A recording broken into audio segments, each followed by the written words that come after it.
গায়েবী সম্পদ। আল্লাহ রাব্বুল আলামিনের গায়েব থেকে অঢেল পরিমাণ সম্পদ যদি পেতে চাই, চাকরি বাকরিতে, ব্যবসা বাণিজ্যে আয় উন্নতি যদি করতে চাই, আমরা যদি আল্লাহ তাআলার অশেষ রহমত লাভ করতে চাই, এই গায়েবী সম্পদ পাওয়ার একটি দোয়া আল্লাহ রাসূল সাল্লাল্লাহু আলাইহি ওয়াসাল্লাম আমাদের শিখিয়েছেন। জগৎ বিখ্যাত জলিল কদর সাহাবী হযরত আবু হুরায়রা রাদিয়াল্লাহু তাআলা আনহু উনি বলছেন, আল্লাহ রাসূল সাল্লাল্লাহু আলাইহি ওয়াসাল্লাম সব সময় এই দোয়াটি পাঠ করতেন।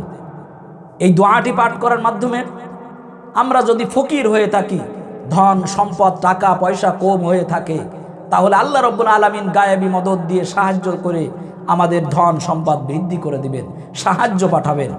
আল্লাহ তাআলার যদি সম্মান মর্যাদা আমরা যদি চেয়ে নিতে পারি, তার জন্য এই দোয়াটি পাঠ করতে হবে। আল্লাহ রাব্বুল আলামিনের কাছে যদি আমরা দুনিয়াতে জুলুমের শিকার হই, তাহলে আল্লাহ তাআলা সেই জুলুম থেকে আমাদেরকে মাফ করে দিবেন।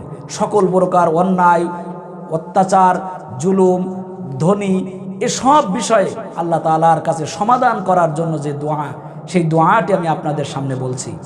আল্লাহুম্মা ইন্নী আউযু বিকা, আল্লাহুম্মা ইন্নী আউযু বিকা মিনাল ফিকরি ওয়াল কিল্লাতি ওয়া যিল্লাতি ওয়া আউযু বিকা মিন আযলিমা ওয়া উযলিমা।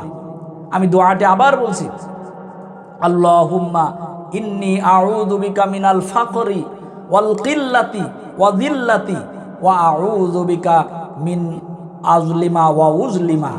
এই দোয়াটি আমরা যদি সব সময় পাঠ করি, আল্লাহ রাসূল সাল্লাল্লাহু আলাইহি ওয়াসাল্লাম বলছেন, তাহলে পৃথিবীতে সম্মানহানি হবে না। এই দোয়া পাঠ করার কারণে আমরা গরিব থাকবো না, গায়েবীভাবে ধন সম্পদ আল্লাহ রাব্বুল আলামিন দান করবেন।